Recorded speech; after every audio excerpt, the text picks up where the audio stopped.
Peace. Day 2 of week 18. It is workout number 121 on Tuesday, July 14th. I have two pieces for you today, obviously focusing on the lower body since we got a pretty aggressive upper body action yesterday. We're going to be doing a 15-minute AMRAP. Now, pay attention to the rep scheme. This is tricky, but you, I think, are going to enjoy it as we go through the workout. So 15-minute AMRAP. Goblet squats are the first movement, all right? The first round, you do 20 goblet squats. The second round, you do 5 goblet squats. The third round, you do 20. The fourth round, you do 5. The fifth round, you do 20, okay? So we're starting with 20 goblet squats, and the next round's 5, the next one's 20, and alternating, and so on. I was going to program them at 15, but I feel like this could be an interesting setup for you guys, especially after you're coming off of the short rep round, going back into the full rep round. So goblet squats are first, 20 or 5, whatever round you're on is the rep scheme. 12 hollow rocks is second, and 9 box jumps at a normal height, whatever that might be, 24, 20 inches is what I prescribe it as. 9 box jumps is third. So 20 or 5 goblet squats, 12 hollow rocks, and 9 box jumps. Now, part number 2 is going to be an accessory to this. I'm going to have to demonstrate this one on a video for you guys to see, but it is essentially going to be accumulating 2 minutes of a held position with a toe raise, calf extension, whatever you want to call it, wall sit. All right, so stick around. I'll show you guys in the garage gym in a second. Putting yourself into a wall sit with your back against the wall, 90 degrees at the knees, and then coming up on the toes, extending the ankles using your calves and trying to hold that position, making sure you guys are pushing down with the big toe and using the musculature on the inside, the medial side of the foot.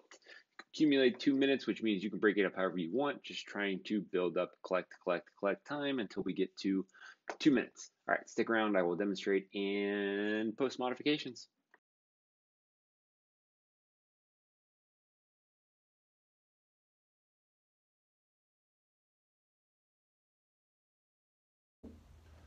All right, guys, welcome to the at-home garage gym. Let's run through the workout and the accessory piece real quick.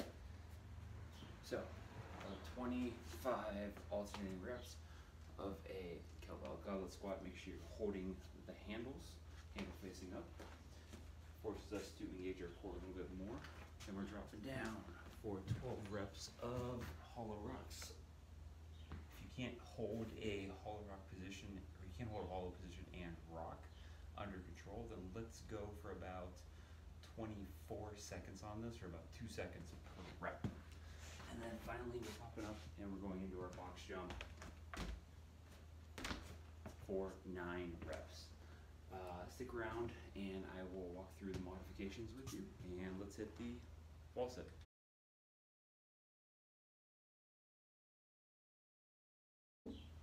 Alright guys, so there's going to be an order to the wall sit. I want you to make sure, one, you're going to have to try this out first to figure out where the feet are going to go, so the knees are at 90 degrees and they're not tracking way out over the toes.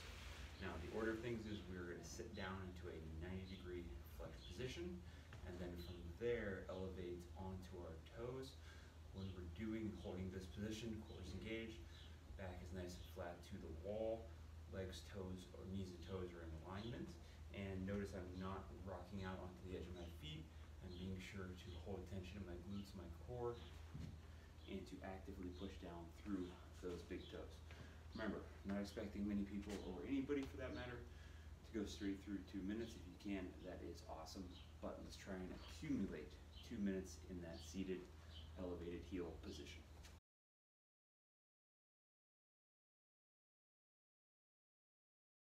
Stay tuned for movement modifications. Alright, so modifications for the workout. We went over if we cannot hold a hollow position while rocking. I'm just going to have you guys hold a hollow position for about 2 seconds per rep. So if you're starting off that set of 12 with a couple hollow rocks and then it breaks down and you want to go to a hold from there, multiply whatever the number of reps left by 2, and that will tell you what your hold is going to be. If we can't do the hold, then we're going to pop ourselves into a plank hold. You can even hold into a plank and do a little bit of a toe seesaw back and forth if the regular plank is too easy in the other direction. Instead of the box jump, we have forward step-ups. In which case, I want you guys, if possible, to make it a relatively high step-up. Now keep in mind, number there is 9, so if we have a normal to low position, 9 each side is fine. If we do have a high step-up, meaning that knee is way above the hip crease, let's drop that down to probably 5 step-ups each, so total rep of 10. Now, if we don't have a kettlebell for the goblet squat, or if we have a very light kettlebell for the goblet squat, on the light circumstance, you can do one of 2 things. You can keep the reps the same, or you can multiply the reps a little bit. In which case, maybe like a 30 and 10 kind of setup would be something I'd be looking for there. But if we don't have the kettlebell, if we have a single dumbbell, it's pretty much the same thing. If we don't have the kettlebell and we have 2 lighter dumbbells, or if we have a barbell or a med ball, we're just going to do a front squat essentially, right? So we're stacking the dumbbells, resting the barbell. We can hug the med ball. We can hold the med ball in a wall squat or a wall ball starting position, if you will. And honestly, even if it is just a weight vest or a backpack, I don't want you guys to put those on. I want you to hold them in front of the chest, so we're getting the loading of that frontal plane, that core brace connection there. All right. Stick around. I'll go over the modification for the wall sit real quick. All right. So if you guys are gonna have to modify the wall sit, it's probably not going to be what you're expecting it to be, which I'm guessing is going to be a full wall sit position without the toe. What I want to see, because I want to get that big toe glute connection here, is dropping down about halfway into that squat, or 2/3 of the way into the squat, and pressing through the toes.